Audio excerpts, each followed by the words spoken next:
Hello friends, ಶುಂಠಿ ನಮ್ಮ ಅಡಿಗೆ ಮನೆಯಲ್ಲಿ ಇರಬೇಕಾದಂತ ಒಂದು ಮುಖ್ಯವಾದ ಪದಾರ್ಥ. ರಿಫ್ರೆಶ್ಮೆಂಟ್ಗಾಗಿ ಕುಡಿಯುವಂತ ಟೀನಲ್ಲಿ, ಚಟ್ನಿಯಲ್ಲಿ, ತರಕಾರಿಯಲ್ಲಿ ಮತ್ತು ಅಡಿಗೆಗಳಲ್ಲಿ ಇದನ್ನು ಸಾಧಾರಣವಾಗಿ ಎಲ್ಲಾ ಡಿಶ್ನಲ್ಲೂ ಉಪಯೋಗ ಮಾಡ್ತಾರೆ. ಶುಂಠಿ ನಮ್ಮ ಮೈಗೆ ಮತ್ತು ನಮ್ಮ ಬ್ರೈನ್ಗೆ ಎಷ್ಟೋ ತರದ ಪ್ರಯೋಜನ ಕೊಡುವಂತ ಪೋಷಕಗಳು ಮತ್ತು ಬಯೋ ಆಕ್ಟಿವ್ ಸಮ್ಮೇಳನಗಳು ಸಮೃದ್ಧಿಕರವಾದ ಆರೋಗ್ಯ ದಿನಸುಗಳಲ್ಲಿ ಇರುವಂತದ್ದು ಇದು ಒಂದು. ಅಷ್ಟೇ ಅಲ್ಲದೆ ಆಯುರ್ವೇದದ ಪ್ರಕಾರ ಇದು ವಾತ ಮತ್ತು ಕಫದೋಷಗಳನ್ನು ಸಮತುಲ್ಯ ಮಾಡೋದರಲ್ಲಿ ಉಪಯೋಗ ಮಾಡುತ್ತೆ ಮತ್ತು ಪಿತ್ತದೋಷವನ್ನು ಜಾಸ್ತಿ ಮಾಡುತ್ತೆ. ರಕ್ತದಲ್ಲಿರೋ ಕೊಲೆಸ್ಟ್ರಾಲ್, ಹಾರ್ಟ್ ಡಿಸೀಸ್ ಅಪಾಯವನ್ನ ಜಾಸ್ತಿ ಮಾಡುತ್ತೆ. ಶುಂಠಿ ಪುಡಿ ಕೊಲೆಸ್ಟ್ರಾಲ್ ಮತ್ತು ಟ್ರೈಗ್ಲಿಸರೈಡ್ ಲೆವೆಲ್ಸ್ ನ ಕಮ್ಮಿ ಮಾಡೋಕೆ ಸಹಾಯ ಮಾಡುತ್ತೆ ಅಂತ ಕೆಲವು ಅಧ್ಯಯನಗಳು ಹೇಳ್ತಾ ಇವೆ.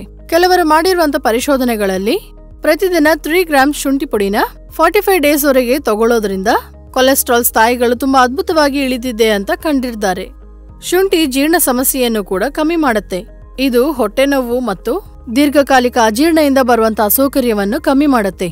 ಶುಂಠಿಯಲ್ಲಿ ಅದ್ಭುತವಾಗಿ ಇರುವಂತ ಆಂಟಿ ಇನ್ಫ್ಲಮೇಟರಿ ಎಫೆಕ್ಟ್ಸ್ ಶುಂಠಿಯ ರೂಟ್ಸ್ ನಲ್ಲಿ ಇರುವಂತ ಜಿಂಜರ್ ರೂಟ್ಸ್ ಮತ್ತು ಶಾವೋಗಲ್ಲಗೂ ಮಿಕ್ಸ್ ಆಗಿರುತ್ತೆ. ಇದು ಸಾಧಾರಣವಾದ ಕೋಲ್ಡ್ ಅನ್ನ ಕಮ್ಮಿ ಮಾಡೋಕೆ ಸಹಾಯ ಮಾಡುತ್ತೆ. ಶೀತ ಮತ್ತು ಫ್ಲೂನಿಂದ ತಕ್ಷಣ ಉಪಶಮನಕ್ಕಾಗಿ ತುಳಸಿ, ಪೆಪ್ಪರ್, ಲವಂಗ ಮತ್ತು ಅರಿಶಿಣದಿಂದ ಮಾಡುವಂತ ಪುಡಿನ ಹಾಕಿದಂತ ಶುಂಠಿಯ ಪುಡಿ ಒಳ್ಳೆಯ ಉಪಶಮನ. ಶುಂಠಿಯಲ್ಲಿ ಇರುವಂತ ಅದ್ಭುತವಾದ ಆಂಟಿ ಇನ್ಫ್ಲಮೇಟರಿ ಎಫೆಕ್ಟ್ಸ್ ಶೀತದಿಂದ ಉಪಶಮನ ಕೊಡೋಕೆ ತುಂಬಾ ಸಹಾಯ ಮಾಡುತ್ತೆ.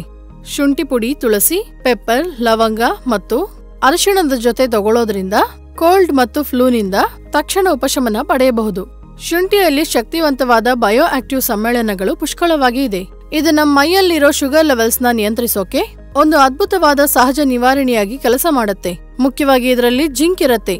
ಇದು ನಮ್ಮ ಮೈಯಲ್ಲಿ ಇನ್ಸುಲಿನ್ ನ ರಿಲೀಸ್ ಮಾಡೋಕೆ ಸಹಾಯ ಮಾಡುತ್ತೆ.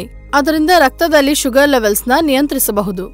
ಮಧುಮೇಹವನ್ನು ನಿಯಂತ್ರಿಸೋಕೆ ಪ್ರತಿದಿನ ಬೆಳಿಗ್ಗೆ ಬರೇ ಹೊಟ್ಟೆಗೆ ಲ್ಯೂಕ್ ವಾರ್ಮ್ ವಾಟರ್ ನಲ್ಲಿ 2 ಗ್ರಾಮ್ಸ್ ಶುಂಠಿ ಪುಡಿನ ಮಿಕ್ಸ್ ಮಾಡ್ಕೊಂಡು ಕುಡಿದ್ರೆ ಉಪಶಮನ ಸಿಗತ್ತೆ ಅಂತ ನಿಪುಣರು ಹೇಳ್ತಾ ಇದ್ದಾರೆ. ಮುಖ್ಯವಾಗಿ ಆರ್ಥರೈಟಿಸ್ ಇಂದ ಉಪಶಮನ ಪಡೆಯೋಕೆ ಕೂಡ ಸಹಾಯ ಮಾಡುತ್ತೆ. ಶುಂಠಿನ ಮಿತವಾದ ಮೋತಾದಿನಲ್ಲಿ ತಗೊಳ್ಳುವಾಗ ಸುರಕ್ಷಿತಾನೇ. ಶುಂಠಿನ ಪ್ರತಿದಿನ 1 ರಿಂದ 3 ಗ್ರಾಂನಷ್ಟು ತಗೊಳ್ಳೋದು ಸುರಕ್ಷಿತಾನೇ ಅಂತ ವೈದ್ಯರು ಹೇಳ್ತಾ ಇದ್ದಾರೆ.